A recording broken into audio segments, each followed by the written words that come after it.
हे माँ दुर्गे, जो हमारी वीडियो देख रहे हैं, उनके घर पर सदैव अपना आशीर्वाद बनाए रखना, उनकी झोली खुशियों से भर देना। जय माता दी मित्रों, इस बार माँ अम्बे पालकी पर सवार होकर पृथ्वी लोक पर पधार चुकी है। शास्त्रों में वर्णित है तथा मान्यताओं के अनुसार अगर शारदीय नवरात्रि पर यदि माता दुर्गा का आगमन उनके वाहन सिंह पर नहीं बल्कि पालकी पर होगा, तो मान्यता है कि माता दुर्गा का पालकी पर सवार होकर आना बहुत ही शुभ और कल्याणकारी होता है। जीवन सुखमय हो जाता है, भक्ति का भरपूर लाभ भक्त जनों को मिलता है। माता दुर्गा भरपूर आशीर्वाद देती है मित्रों। इस बार नवरात्रि पूरे 9 दिनों तक चलेंगे, यानी 9 दिनों तक नवरात्रि का पर्व मनाया जाएगा।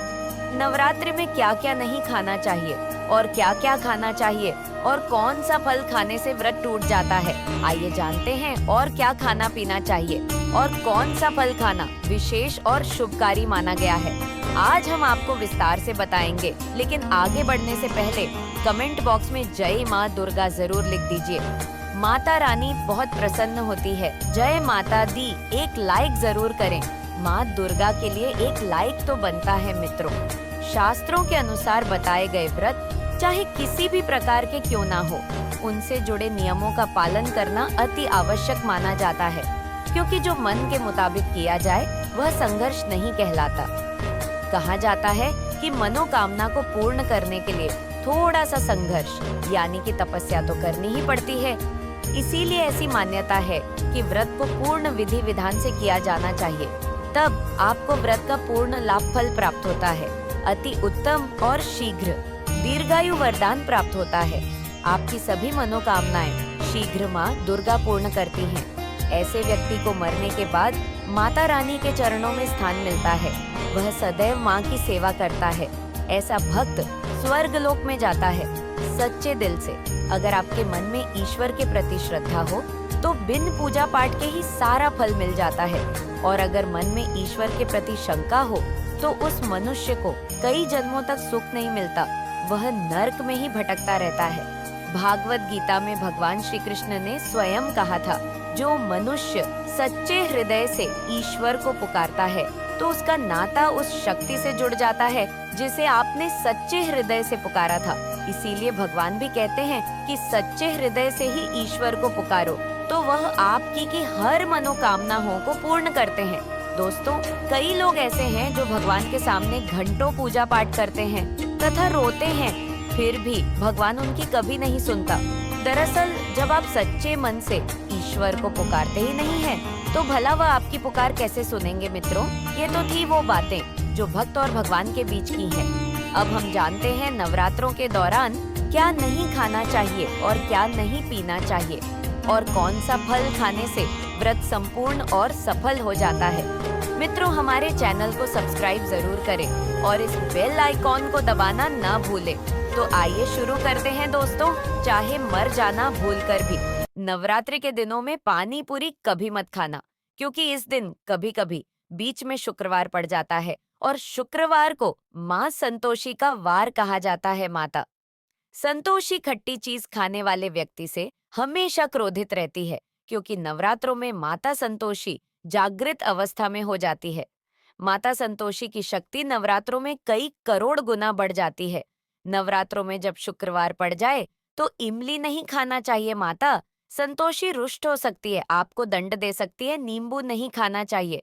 वैसे तो नवरात्रि के व्रत में नींबू खा लेना चाहिए, पर अगर शुक्रवार हो तो माता संतोषी के क्रोध से बचने के लिए नींबू नहीं खाना है। इस दिन नींबू का त्याग करना चाहिए मित्रों। अनाज क्यों नहीं खाना चाहिए? क्योंकि उसमें लहसुन प्याज होता है और खट्टा भी होता है, जो व्रत को भंग कर सकता है, पाप लग सकता है। ध्यानपूर्वक अगर आप शुक्रवार को खट्टा नहीं खाते हैं तो माता संतोषी आपको धन धान्य से मालामाल कर देती है, आपके घर में अपना वास बना लेती है। बस शुक्रवार के दिन नवरात्रों के दिनों में इस चीज का त्याग करना चाहिए। नवरात्रों में लहसुन प्याज और खट्टा, फिर चाहे आपने व्रत भी नहीं रखा है, फिर भी आपको शुक्रवार के दिन या अन्य दिनों में लहसुन प्याज नहीं खाना चाहिए। लेकिन हाँ, अनाज आप खा सकते हैं, वह भी जब नवरात्रि समाप्त हो जाए मित्रों। नवरात्रि के दिन सेब जरूर खाना चाहिए। शास्त्रों में बताया जाता है कि भगवान के भोग में सेब आदि जरूर अर्पित किया जाता है। अगर आपका व्रत है तो आपको सेब जरूर खाना चाहिए। केला, पपीता, तरबूज और मीठे अंगूर जरूर खाना चाहिए। इन फलों से व्रत रखने वाले को शक्ति मिलती है और व्रत संपूर्ण हो जाता है। शास्त्रों में बताया जाता है कि नवरात्रों के दिनों में कद्दू जरूर खाना चाहिए। कद्दू खाने से 20 ऐसी बीमारियां हैं जो खत्म हो जाती हैं। माना जाता है नवरात्रों के दिनों में कद्दू का घर में प्रवेश होना बड़ा ही शुभ माना गया है। कद्दू खाने से नवरात्रि का व्रत सफल हो जाता है क्योंकि इसमें माता सीता का आशीर्वाद मिला हुआ होता है। माना जाता है भगवान राम के वनवास के दौर में माता सीता ने कद्दू और कंदमूल खाया था। नवरात्रि के दौरान इसे जो भी खाता है उसे दुखों का सामना नहीं करना पड़ता। माता सीता प्रसन्न होती हैं और आशीर्वाद देती हैं। मित्रों, नवरात्रों में तेल की तली हुई हरी मिर्च खा नहीं सकते हैं। व्रत के दौरान ज्यादा तीखा नहीं खाना चाहिए। व्रत में तीखा खाने से व्रतधारी की जो पेट की आंतें होती हैं उसमें जख्म हो सकते हैं। क्योंकि इस दौरान हम व्रत का पालन करते हैं तो हमारे पेट में कुछ नहीं होता, इसीलिए हल्का फलाहार करना चाहिए। यह सर्वप्रिय और उत्तम माना जाता है। व्रतधारी को रसीले आलू अवश्य खाना चाहिए। इससे हमारे शरीर में ऊर्जा की भरपूर जरूरत जो होती है पूरी हो जाती है। आप आलू का पानी पी सकते हैं। नवरात्रों में भिंडी की सब्जी जरूर खाना चाहिए। भिंडी में कई ऐसे पोषक तत्व होते हैं जो हमारी हड्डियों को मजबूत बनाते हैं।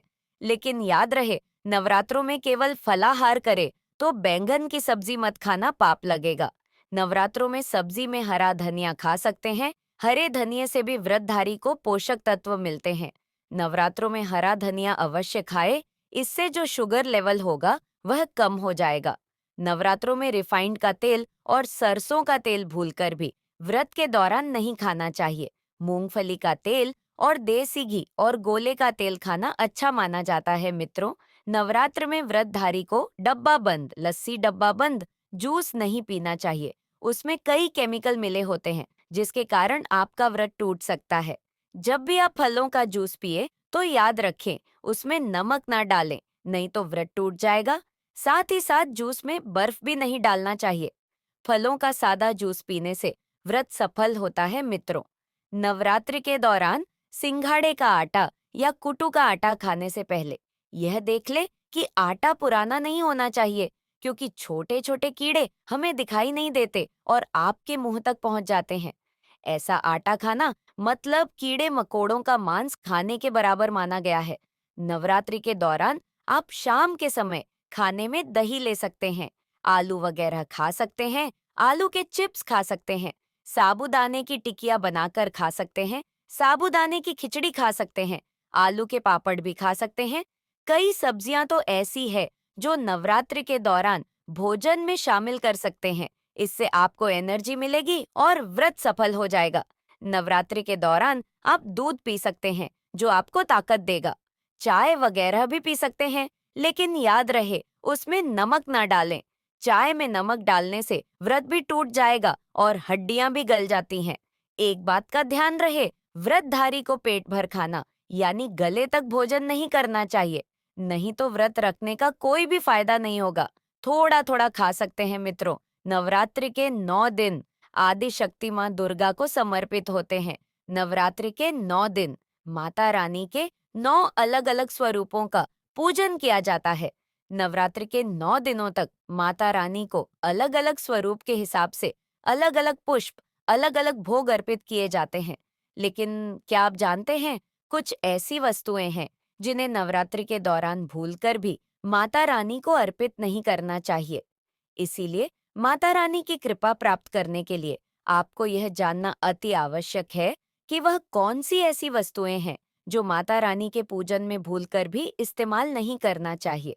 तो आइए माँ का जयकारा लगाते हुए वीडियो को शुरू करते हैं। दोस्तों, नंबर 1, नवरात्रि के दौरान शादीशुदा महिलाओं को सफेद कपड़े पहनकर पूजा पाठ नहीं करना चाहिए। साथ ही साथ काले कपड़े भी नहीं पहनना चाहिए, इससे पूजा व्रत आदि खंडित हो जाते हैं। सुहागन महिलाओं को 16 श्रृंगार करके माता रानी की पूजा करनी चाहिए और ब्रह्मचर्य का पालन करना चाहिए। और चौकी जब आप लगाएं तो उसके नीचे कागज नहीं लगाना चाहिए। माता की चौकी हमेशा लाल कपड़ा बिछाकर उस पर स्वास्तिक बनाकर ही माँ को विराजमान करें। हमेशा याद रहे, नवरात्रों के इन 9 दिनों तक व्रत को अपना आसन माँ की चौकी के आगे ही लगाना चाहिए और वहीं पर माँ से नीचे स्थान पर आपको सोना चाहिए। मंदिर को नवरात्रों के दौरान अकेला नहीं छोड़ा जाता, बहुत ही अशुभ माना जाता है। जरा आप ही सोचिए, माता रानी 9 दिनों के लिए धरती पर आकर आपके घर में रहने के लिए आई है और व्रतधारी को दिन में सोना वर्जित है। रात में भी माँ के पास नीचे स्थान पर सोना चाहिए। आप माँ को अकेला नहीं छोड़े। उन्हें अकेला अगर छोड़ते हैं तो माता भी आपको छोड़कर चली जाएंगी, वह अकेली पड़ जाती है। इसीलिए माता के पास में ही सोना चाहिए मित्रों। नंबर 2, हिंदू धर्म में नारियल को समृद्धि, धन, श्रद्धा और सम्मान का सूचक माना जाता है। नारियल को श्रीफल भी कहा जाता है। नारियल को सुख समृद्धि में वृद्धि करने वाला माना जाता है। नारियल का हर मांगलिक कार्य में विशेष महत्व होता है। जैसे कि आप सभी जानते हैं कि माता रानी के कई मंदिरों में नारियल से बलि भी दी जाती है और माता रानी के पूजन में नारियल का इस्तेमाल हम सभी करते हैं। खासकर कलश की स्थापना में लौटे में गंगाजल, हल्दी की गांठ, एक सिक्का फूल, लौंग, इलायची आदि डालकर उस पर कटोरी में चावल भरकर उस पर नारियल रखकर ही की जाती है। माता रानी के पूजन में हम नारियल इस्तेमाल करते समय कुछ गलतियां कर बैठते हैं मित्रों। नारियल कई प्रकार के होते हैं, एक हरा, दूसरा सूखा। जिसके अंदर पानी होता है, जिस नारियल के अंदर पानी होता है, माता रानी के पूजन में सदैव पानी वाला और जटा वाला नारियल ही इस्तेमाल करें। नारियल पूर्ण होना चाहिए। नारियल चटका हुआ या टूटा हुआ नहीं होना चाहिए। साबुत नारियल ही सुख समृद्धि का प्रतीक होता है। साबुत नारियल को ही श्रीफल या कि माँ लक्ष्मी का फल कहा जाता है। नवरात्रि में माता रानी के कलश की स्थापना करते समय जटा वाला यानी पानी वाला नारियल लाल कपड़े में लपेटकर कलश पर स्थापित करना चाहिए। साथ ही यह ध्यान रखना चाहिए कि नारियल को सदैव कलश के ऊपर लेटाकर रखना चाहिए। घट स्थापना करते समय कभी भी नारियल को खड़ा करके नहीं रखा जाता। नारियल को सदैव लिटाकर कलश के ऊपर रखा जाता है। साथ ही नारियल को स्थापित करने से पहले आप नारियल को लाल कपड़े में लपेटकर उस पर और फिर लाल चुनरी उड़ाकर आपको कलश के ऊपर स्थापित करें। शास्त्रों के अनुसार कलश के ऊपर जब सही तरीके से नारियल रखा जाता है तभी ही व्रत और पूजन का पूर्ण फल प्राप्त होता है। यह भी ध्यान रहे कि महिलाएं माता रानी को नारियल अर्पित तो कर सकती हैं, लेकिन कभी भी माता रानी के सामने नारियल को भूलकर भी ना तोड़े, क्योंकि नारियल बीज रूप होता है और स्त्रियां बीज रूप से ही शिशु को जन्म देती हैं। इसीलिए कभी भी महिलाओं को नारियल नहीं तोड़ना चाहिए और महिलाओं को माता रानी को सुहाग का समान अर्पित करना चाहिए। इससे उनके पति की उम्र लंबी होती है। मित्रों, नंबर 3, लौंग, इलायची हम सभी माता रानी के पूजन में इस्तेमाल करते हैं, लेकिन लौंग का इस्तेमाल करते समय एक बहुत बड़ी गलती कर बैठते हैं। हमेशा ध्यान रखना चाहिए कि माता रानी को सदैव फूल वाली लौंग ही अर्पित करना चाहिए। जिस लौंग के ऊपर फूल नहीं होता या फिर जिस लौंग के पीछे लकड़ी की डंडी नहीं होती, उसको आप माता रानी के पूजन में भूलकर भी इस्तेमाल ना करें।